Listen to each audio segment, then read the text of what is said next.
I'm Abigail Foster, 35, and my entire life has been overshadowed by my family's contempt. At my father's 60th birthday party in Raleigh, I sat quietly in the corner, staring at nothing more than a cold, dry piece of bread. The laughter around me echoed, yet my stepmother's cruel words cut through it all. "That's all you deserve." My sister smirked, adding, "Always invisible, always pathetic." Their words pierced like knives, but tonight I wasn't here to beg for scraps. I had come with a plan. The room sparkled with lights and the clinking of glasses. 60 guests, friends, business partners, the elite of Raleigh, completely unaware of what was about to unfold. In my pocket, a small USB drive made my heart pound like a war drum. When it was time for the speeches, I rose to my feet, legs trembling but eyes steady. "Let's watch something real," I said, my voice slicing through the noise. The screen lit up, and in that instant my stepmother's smile froze. My sister's eyes widened in shock. Whispers died away, replaced by a heavy silence. "Turn it off!" My stepmother screamed, her voice shrill, but it was already too late. All the guests sat in stunned silence, their eyes locked on the screen, and I knew the truth had finally been revealed.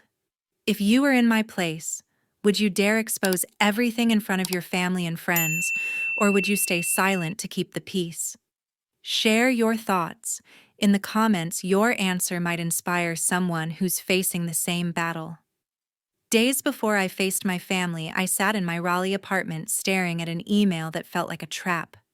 As a documentary filmmaker, I spend my days chasing stories of people the world overlooks. Ironic, since that's been my life. My tiny studio, cluttered with camera gear and half-edited scripts, is my sanctuary in a city that worships wealth. My mother passed when I was 5, leaving me with memories too faint to hold. By 7, my stepmother moved in with her daughter Shannon, 3 years my junior. That's when everything changed. Karen, with her cold stare, made it clear I wasn't her priority. Shannon, always trailing her, learned to mimic that disdain, her smirks cutting deeper than words. Growing up, I was the afterthought. Karen dressed Shannon in designer clothes, paid for her piano lessons, and cheered at her school plays. Me, I got faded jeans and silence.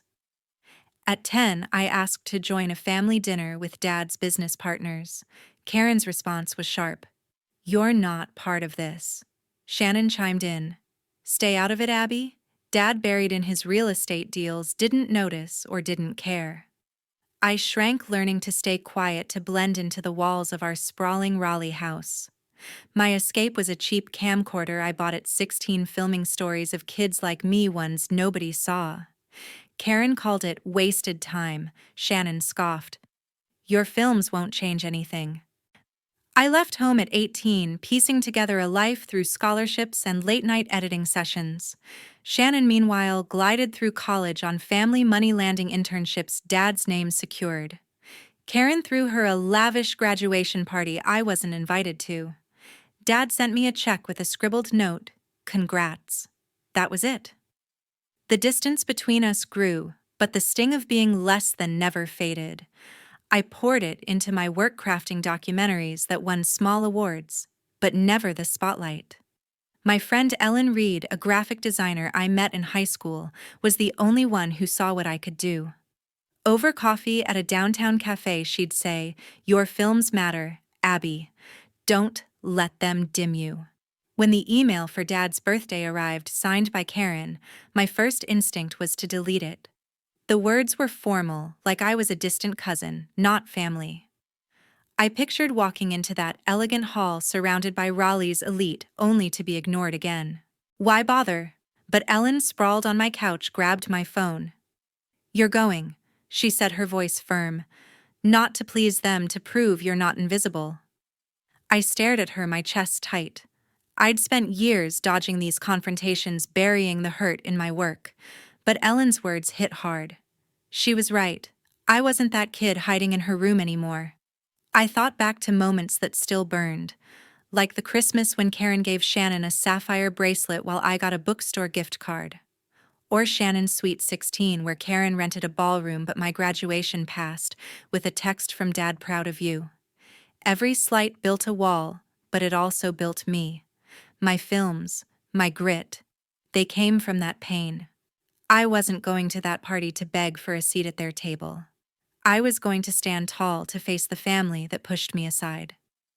2 weeks before the party, Ellen burst into my apartment one evening, her eyes wide with urgency. She'd been sketching at a downtown Raleigh cafe when she overheard Shannon on her phone, her voice hushed but smug. "It's all set," Kyle, Shannon said, barely audible over the clink of coffee cups. "The shares will be mine soon." Ellen caught the name Kyle, Shannon's friend, always lurking at family gatherings with a slick grin. She didn't hear much else but that phrase, "K. Hoch Kofan," sent a chill through her. When she told me, my heart skipped. Cher's dad's real estate company was his life's work, the cornerstone of our family's wealth. Why was Shannon whispering about it like a thief? I felt a knot in my stomach. Karen had always pushed Shannon to the front, grooming her to inherit Dad's legacy, while I was left out of every boardroom talk. Was this their latest scheme to cut me out completely? Or worse, were they plotting against Dad? Ellen, pacing my living room, didn't mince words. "Shannon's up to something," she said, tossing her sketch pad on the couch. "She's not smart enough to cover her tracks." I nodded, my mind racing. I'd spent years capturing other people's secrets on film, now I had to uncover my family's. We started digging that night. Ellen remembered a shared cloud account from a freelance job she'd done for Shannon's marketing side hustle. Shannon, true to form, hadn't changed her password. We huddled over my laptop, the screen's glow casting shadows as we scrolled through her messages. Most were trivial dress fittings, lunch plans, but then we found a thread with Kyle Ramsey, Shannon's college buddy. "Make sure the papers are ready," Shannon typed. "Dad won't suspect a thing." Kyle's response was blunt. "Karen's got the lawyer lined up." My breath caught. They were planning to transfer Dad's company shares to Shannon, tricking him into signing them away. Karen was orchestrating it, using her charm to keep Dad clueless. I stared at the screen, anger bubbling up. This wasn't just about me anymore. It was betrayal, pure and cold. Dad had poured his soul into that company, building it from a single office to a Raleigh empire. I pictured him in his study, signing deals with that quiet pride, unaware his wife and stepdaughter were scheming behind him. Ellen, leaning over my shoulder, muttered, "They're playing dirty." I nodded, my jaw tight. "We need proof," I said, "something they can't deny." We kept searching. One message from Kyle jumped out. "Bring the documents tomorrow." All set for the transfer. Attached was a draft agreement detailing how Dad's majority shares would go to Shannon, with Karen's signature already scrawled at the bottom. I saved it to a USB drive, my hands shaking. This was bigger than I'd imagined, a calculated move to strip Dad of his legacy. I thought of confronting Karen, but her sharp tongue would twist it against me. Shannon would just laugh. No, I needed something solid, something public. Ellen had an idea. "Let's catch them talking," she said, her voice low. The next afternoon, she trailed Shannon to a bar on Fayetteville Street, blending in with the crowd. I stayed back editing footage at home, my phone buzzing with her updates. "They're here," she texted, then sent a shaky audio clip from her phone. Shannon's voice came through clear and cocky. "Once Dad signs, it's ours. He trusts Karen too much." Kyle's laugh crackled in the background. "He's got no idea." I gripped my phone, fury rising. They thought they could play Dad for a fool, and me along with him. Back at my place, Ellen and I pieced it together. Karen would slip the papers into a routine contract, convincing Dad it was business as usual. Shannon would get the shares, and I'd be left with nothing. Not that I wanted the money, but the lies cut deep. Ellen looked at me, her eyes fierce. "You've got enough to bury them," she said. I clutched the USB, my resolve steeling. The party was my shot to expose them. The night of the party arrived, I walked into the historic Raleigh Hall, its wooden columns and chandeliers glowing with old money charm. The air buzzed with laughter and clinking glasses, the kind of crowd that thrived on status.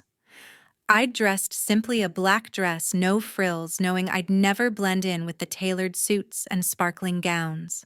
My hand rested in my pocket fingers, brushing the USB drive that held the truth about Karen and Shannon's scheme. It was my anchor, a reminder of why I was here. I scanned the room for Dad, hoping for a glance of warmth, but he was lost in a sea of handshakes, his face lit by the glow of business talk. A young waiter approached, his expression polite but stiff. "This way, ma'am," he said, leading me past the main tables where Raleigh's elite sipped wine to a small table tucked near the emergency exit. The chair wobbled, the tablecloth was stained, and a single plate sat before me with a dry piece of bread. I stared at it, my chest tightening. This wasn't an oversight, it was deliberate. Karen's touch was all over it. I caught her eye across the room, her lips curling into a faint, satisfied smirk. She glided over her silk dress, rustling, and leaned in close. "That's all you deserve," she said, her voice low, dripping with disdain. Shannon, trailing behind in a glittering gown, let out a sharp laugh. "Always invisible," she added, her words slicing through the hum of the party. I gripped the USB tighter, my knuckles white. Their words stung, but I'd heard worse growing up. This time, I wasn't the kid who shrank away. I forced a smile, holding Karen's gaze. "Nice setup," I said, my tone steady, though my heart pounded. She raised an eyebrow, surprised I'd spoken, then turned away, dismissing me with a flick of her wrist.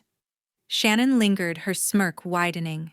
"Don't embarrass us tonight," she said before sauntering back to the main table where she basked in the attention of Dad's business partners. I sat alone, the bread untouched, my mind racing. The hall's grandeur felt suffocating, polished floors reflecting the light walls lined with portraits of Raleigh's past. I noticed the other guests glancing my way, some with pity, others with disinterest. A woman in a pearl necklace whispered to her companion, her eyes flicking toward my table. I straightened, refusing to slouch. I wasn't here for their approval. The USB in my pocket was proof I had something they didn't. Truth. I thought of the messages I'd found, the audio of Shannon and Kyle plotting to steal Dad's company. That knowledge kept me grounded even as the room seemed to close in. Dad finally appeared, moving through the crowd with a tired smile. I stood hoping to catch his eye, but Karen intercepted him, her hand on his arm, steering him toward a group of investors. He didn't see me, or maybe he chose not to. The familiar ache hit, but I pushed it down. This wasn't about winning his love tonight. It was about stopping a lie. I scanned the room for the projector setup, my plan taking shape. The speeches would come soon, and I'd be ready. As the evening wore on, waiters circled with trays of champagne, but none stopped at my table. A man in a sharp suit bumped into my chair, muttering an apology without looking at me. I felt the weight of every slight, every moment I'd been pushed aside. But I also felt the USB solid and real, a weapon I'd wield when the time came. Karen and Shannon thought they could bury me with a piece of bread and a corner table. They were wrong. As the speeches began, I felt the weight of the moment. The MC's voice echoed through the hall, praising Dad's legacy in real estate. The crowd applauded as Karen stepped up, her smile polished, talking about family and loyalty. I could barely listen, my pulse racing. This was it, my chance to show them all. I caught the eye of the AV tech I'd spoken to earlier, a nervous kid who'd agreed to help after I slipped him $20. I gave him a nod, and he slipped into the control booth. Karen finished to polite claps, and the MC called for more remarks. I stood, my legs steady despite the knot in my chest. "I have something to share," I said, my voice cutting through the murmurs. Heads turned, some curious, others annoyed. Karen's smile froze, and Shannon's eyes narrowed from the main table. I walked to the stage, the USB in my hand, and handed it to the tech. "Play it," I whispered. He plugged it in, and the screen behind me flickered to life. The video started with a grainy text message blown up for all to see, Shannon's words to Kyle. "Make sure the papers are ready. Dad won't suspect a thing." Gasps rippled through the room. The screen shifted to another message, Karen's name clear, the lawyer's set. Then came the audio clip. Shannon's voice unmistakable. Once Dad signs, it's ours. He trusts Karen too much. Kyle's laugh followed cold and smug. He's got no idea. The crowd went silent, the air heavy with shock.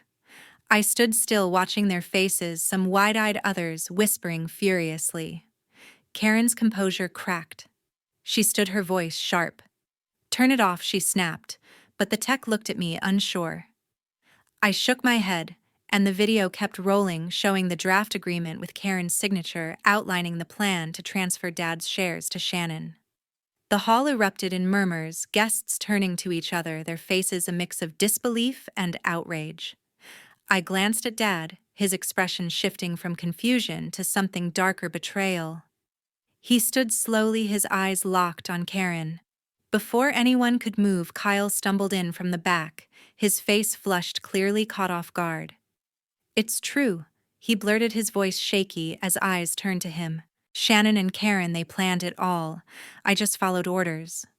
The room exploded in chaos, guests shouting questions, some glaring at Shannon, who sat frozen, her charm shattered. Karen stepped toward Dad, her hands raised, voice trembling. Gregory. It's not what it looks like, she said, but he cut her off, his face hard. Explain this. Dad said, his voice low but piercing, pointing at the screen. Shannon tried to speak, her words stumbling. Dad, it was just a misunderstanding, she said, but her voice cracked, unconvincing. I stood silent, letting the evidence speak. The guests' whispers grew louder, their judgment clear. A woman in a velvet dress leaned toward her husband, muttering about disgrace. A man in a tuxedo shook his head, staring at Karen. I felt a strange calm, the weight of years lifting. I'd done what I came to do. Dad turned to me, his eyes searching mine. For the first time that night, he saw me, really saw me. You did this? He asked, his voice soft but heavy. I nodded, my throat tight. I had to, I said. He didn't respond, but his gaze held something new. Respect maybe, or regret. Karen tried again, her voice shrill. She's lying, Gregory. She's always been jealous, but the crowd wasn't listening. The evidence was undeniable, and her mask had slipped. Shannon stood, her face pale, and tried to slip toward the exit, but guests blocked her path, their stares cold. Kyle, still standing, awkwardly muttered, I didn't mean for this, but trailed off as heads turned. The hall felt smaller, the chandelier's glow harsher as the truth settled over everyone. I stepped back, my role done. I'd spent years being invisible, but tonight I'd made them see. The MC cleared his throat, trying to regain control, but the night was broken. The room still buzzed with tension. I stood off the stage, my heart steady, but my hands clenched, watching the chaos unfold. A tall man in a tailored suit stood up from the main table, his face stern. Matthew Stone, senior partner at Stone & Associates, he announced, his voice cutting through the noise. Gregory, we've trusted your family for years, but this... He gestured at the frozen screen still displaying Karen's signed agreement. We're done here. The merger is off. The crowd gasped, heads turning to Dad, whose face paled. Karen lurched forward, her voice shrill. This is a mistake, she cried, her hands trembling as she faced Matthew. Those documents were just drafts. Nothing was finalized. Her words sounded desperate, clinging to a crumbling facade. Shannon jumped in, her face flushed. It's all a misunderstanding, she said, forcing a smile. Abigail twisted everything, but her voice wavered and the guests weren't buying it. A woman in a sapphire dress turned away, whispering to her companion. A man in a bow tie shook his head, his expression cold. The room's mood had shifted, no one trusted them anymore.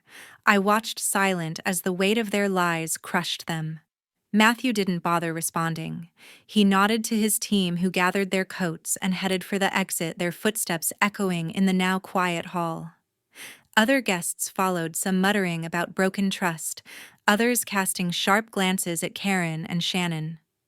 A couple near the bar stood abruptly, leaving half-finished drinks. The party, once alive with laughter, felt like a funeral. I caught snippets of conversation disgrace.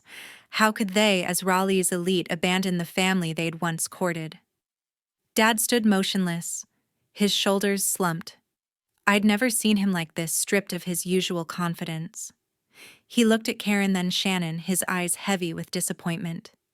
"You did this behind my back," he said, his voice low, almost breaking. Karen reached for his arm, her face pleading. "Gregory, please let me explain," she said, but he pulled away, shaking his head. Without another word, he turned and walked toward the double doors, his silhouette fading into the dim hallway. The sight hit me harder than I expected, not triumph, but a quiet ache for the father I'd always wanted closer. Shannon spun toward me, her eyes blazing. "You ruined everything." She hissed, her voice sharp enough to draw stares. I met her gaze, unflinching. "You did that yourself?" I said, my tone calm but firm. She froze, her mouth open, but no words came. Karen, still standing near the stage, looked small for the first time, her elegance undone. "You'll regret this," she muttered, but her threat lacked weight. The guests who remained ignored her, their backs turned as they whispered among themselves. I felt no need to respond. Their world was collapsing, and I'd only held up a mirror. Standing there, I felt something shift inside me. The years of being pushed aside, of being unseen, didn't vanish, but they loosened their grip. I wasn't the kid hiding in her room anymore, or the woman relegated to a corner table. I'd stood up, shown the truth, and the room had seen me. A woman in a red gown approached, her expression soft. "That took courage," she said quietly before walking away. Another guest, an older man with glasses, gave me a nod, his face unreadable, but not unkind. Their gestures, small as they were, grounded me. The hall emptied quickly, the clink of glasses replaced by the hum of hushed voices. Karen and Shannon stood alone near the stage, their faces drawn, no longer the untouchable duo they'd been. I didn't gloat, I didn't need to. The truth had done its work. I thought of my films, the stories I'd told for others, and realized this was mine. I'd spent years documenting pain and resilience, and tonight, I'd lived it. Months later, the dust had settled, and I faced a new reality. The family company crumbled faster than I'd expected. Without Matthew Stone's merger, other partners pulled out, spooked by the scandal. By spring, Dad's real estate empire, once a Raleigh cornerstone, was bankrupt. I read about it in the local paper, the headline, "Stark Foster Properties Collapses Amid Betrayal." I felt a pang for Dad, who'd poured his life into those buildings, but I didn't regret my choice. The truth had been necessary, even if it tore everything down. Karen's fall was just as swift. Raleigh's high society, once her playground, turned its back. I heard she showed up at a charity gala, her usual elegance intact, but the women she'd once dined with, ladies in pearls and tailored dresses, gave her cold shoulders. Whispers followed her. She betrayed Gregory. Invitations dried up, and her name vanished from the social pages. I saw her once crossing Hillsborough Street, her face drawn, clutching a coffee cup like it was her only anchor. I didn't stop to speak. There was nothing left to say. Shannon's charm couldn't save her either. Her marketing gigs, built on her polished image, evaporated. A major ad campaign with a regional bank dropped her after the news spread her face no longer welcome on billboards. I overheard a former client at a downtown cafe saying, "She thought she could play everyone." Shannon tried to pivot, posting desperate updates on social media, but the comments were brutal accusations. Mockery, silence. She'd always thrived on attention, but now it was gone, replaced by a void she couldn't fill. Dad retreated entirely. He moved to a small condo outside Raleigh, cutting contact with Karen and Shannon. I tried calling once, leaving a voicemail, but he didn't respond. A mutual friend told me he was spending his days fishing, a quiet escape from the wreckage. I wanted to reach out to rebuild something, but his silence spoke louder than words. He'd trusted Karen, believed in Shannon, and their betrayal had broken him. I carried that weight, knowing my actions had forced him to see it, but I couldn't undo the past. For me, life took a different turn. A week after the party, I got a call from Susan Clark, a producer I'd met at a local film festival years ago. She'd been at the gala, one of the few who'd nodded at me with respect. "Your courage stuck with me," she said, her voice warm over the phone. "I've got a project, a documentary on family legacies. You in?" I met her at a small studio off Glenwood Avenue where we pored over contracts and storyboards.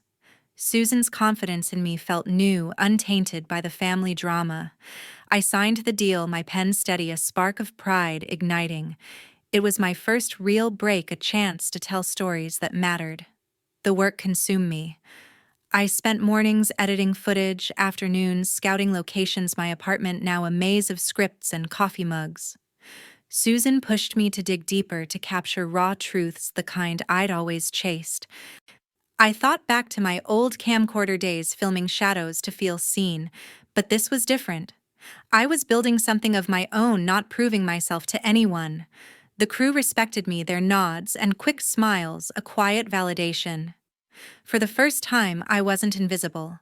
Raleigh felt smaller now, its old wounds fading. I walked past the shuttered Foster Properties office one evening, its sign, rusted windows dark. I didn't linger. The past was done, and I was moving forward. Susan's project was gaining buzz with screenings planned across the state. I poured myself into it, framing shots that told stories of loss and resilience, echoes of my own journey. My name, my work was starting to carry weight. I thought of Dad, sometimes wondering if he'd ever call. I hoped he'd find peace, maybe even pride in what I'd become. Karen and Shannon were shadows now, their lives unraveling while mine took shape. I didn't wish them harm, but their absence felt like freedom. The city, once a cage of expectations, was now a canvas for my stories. I sat at my desk one night, the script open, and felt a quiet strength. This was my future, and I was ready to write it. A year later, I stood on my own stage, ready to share my work. The theater on Hargett Street was packed, the air humming with anticipation. My documentary, a tapestry of family legacies woven with raw honesty, was about to premiere. I stood at the podium, my hands steady, looking out at faces I didn't know, strangers who'd come to see my story. The lights dimmed and the screen glowed, each frame a piece of my heart. I watched the audience lean forward, their eyes locked on scenes of fractured bonds and quiet triumphs. When the credits rolled, applause erupted, warm and genuine. I felt a swell of pride, not just for the film, but for the path that led me here. After the screening, people lingered, their voices soft as they shared their own stories. A young woman in a denim jacket thanked me, her eyes bright. "Your film made me want to speak up," she said. An older man in a tweed cap shook my hand, saying, "You've got something real here." Their words stayed with me, proof that my work mattered. Susan had been right, telling the truth even when it hurt could move people. I signed posters in the lobby, my name in bold print, a marker of how far I'd come. Later that week, my phone buzzed with a number I hadn't seen in months, Karen's. Her voicemail was hesitant, her voice stripped of its usual edge. "We need to talk," she said, "for old times' sake." I listened, my thumb hovering over the call button, but I didn't press it. I deleted the message, my heart calm. Karen's world had unraveled, and she wanted something from me, forgiveness maybe, or a way back into my life. But I was done carrying her weight. I'd spent years under her shadow, and I wouldn't step back into it. I turned off my phone and walked away, the decision final. One crisp morning, I drove to the old Raleigh Hall, its wooden columns now weathered, the chandeliers dark. The building stood empty, a relic of that night when everything changed. I parked and stepped out, my camera in hand. The air was cool, the street quiet. I framed a shot of myself in front of the hall, my reflection faint in the glass doors. The click of the shutter felt like a full stop, a way to mark my freedom. This place, once a stage for my pain, was now just a backdrop. I wasn't the woman relegated to a corner table anymore. I was someone new, unburdened. I thought about the journey that brought me here. The truth had been my weapon, not to destroy, but to build. Exposing Karen and Shannon's scheme had cost me a family, but it gave me something greater, myself. I'd learned that silence could trap you, but speaking out, even when your voice shook, could set you free. I wanted others to know that too. At the screening, I'd ended my speech with a simple call: stand up for your truth. It's worth it. I hoped someone somewhere would hear it and find their own courage. Raleigh had changed for me. Its streets, once heavy with memories, now felt open, full of possibility. I drove past cafes and parks, seeing them with new eyes. My apartment cluttered with scripts and film reels was a space of creation, not escape. I was no longer defined by what I'd lost, but by what I'd built. The documentary was just the start. Susan had pitched another project, and I was ready to dive in to keep telling stories that mattered. As I stood in my kitchen that night, pouring coffee, I felt a quiet certainty. The past would always be there, a shadow in the corner, but it no longer held me. I'd faced it, named it, and let it go. My camera sat on the counter ready for the next frame.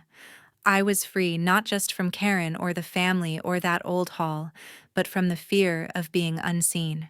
The truth had given me that, and I'd carry it forward one story at a time.